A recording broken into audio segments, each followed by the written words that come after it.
Hi guys, so posting for week 11 in our field placement. So this week I decided to talk about safety, do the safety assignment.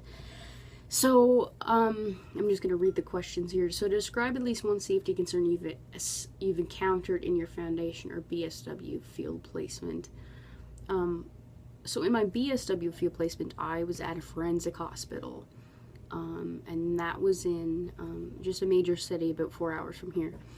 And it was very, very dangerous working environment. We had panic buttons on us all the time. There was a lot of police officers around. It was half hospital working with people that are mentally ill, and then half prison. So it was kind of people who weren't competent to stand trial, people who they wanted to question their capacity to understand the charges against them. So it was that kind of thing. So it was very dangerous, and you constantly had to be on watch. It led to a little bit of kind of heightened paranoia at times. So basically what I did was I was very, very familiar with my surroundings. So I tried to walk around the buildings when there wasn't a lot of residents around, to get familiar with my exits, get familiar with where I should stay and where I shouldn't stand, the best way to conduct an interview, where I should do this. Spoke to very seasoned staff, kind of got the lowdown on the safety first and foremost. So that's how I did that.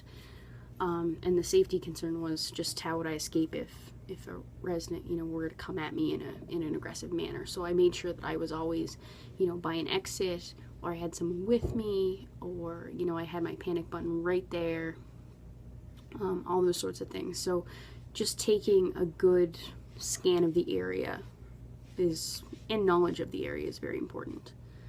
In describing my field placement now,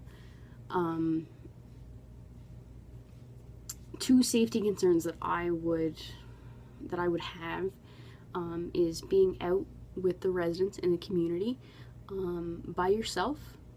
We do take residents in the community all the time, and these residents do have challenging behavior, and sometimes you are by yourself. So I think it's important. One of the things is I always talk to the staff that have the residents that day, see how their day is going. If they look at the past week, see how they're doing, if they had any outbursts, see how their general mood is.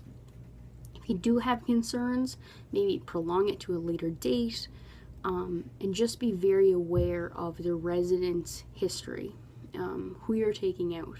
What are some strategies that help de-escalate a situation if you're in one? If you're going to a particular restaurant, maybe sitting in a certain position, maybe, maybe you need to just go through a drive-thru to eat, for example. So those things, so being very proactive, I feel is very important. Another safety concern that I have is my office. My office is very small. As you can see, it's very brightly colored, but very small. I have one door, and the resident, where everything is located, the resident sits almost in front of the door. And that's just my desk and everything that fit in. That's the only place another chair could fit. So basically, I'm against the window that I could never get through. It's just very thin. And then the residents in front of the door. So I have to be very cognizant of when residents are in my office. If they do get escalated, immediately redirect them out and talk to them in the nurse's station or in another area. So it hasn't been an issue yet. I do have my phone, so I can call for assistance, but things can escalate very quickly in a short amount of time. So I have to be constantly cognizant of that. How I'm addressing those issues is, sometimes I'll leave the door open, or I'll let a staff know that I'm in the office with the resident, and they just stand outside with the door slightly open. So there's always, I always make sure someone knows I'm in here with a resident. I think the other one is encountering in my experiences,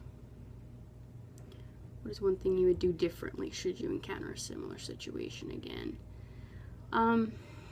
If I were in a situation that I was in my BSW with, with the safety concerns, I think I would do the same thing, to be honest.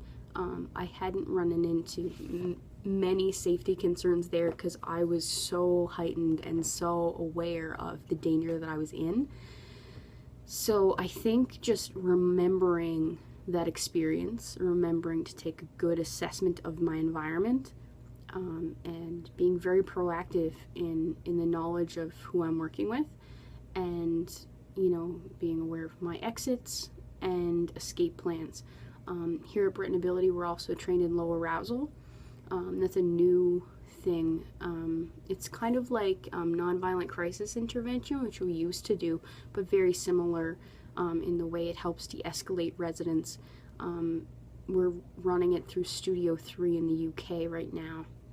It's been very successful, and it's just kind of a way of being. It's very interesting if you want to look it up through Studio 3's website. It's really interesting, like keeping the lights dim and kind of limiting how much arousal the residents have, and instead of putting them in, say, a TQ room or a CCS room, maybe just allowing them to de-escalate outside, say in a field.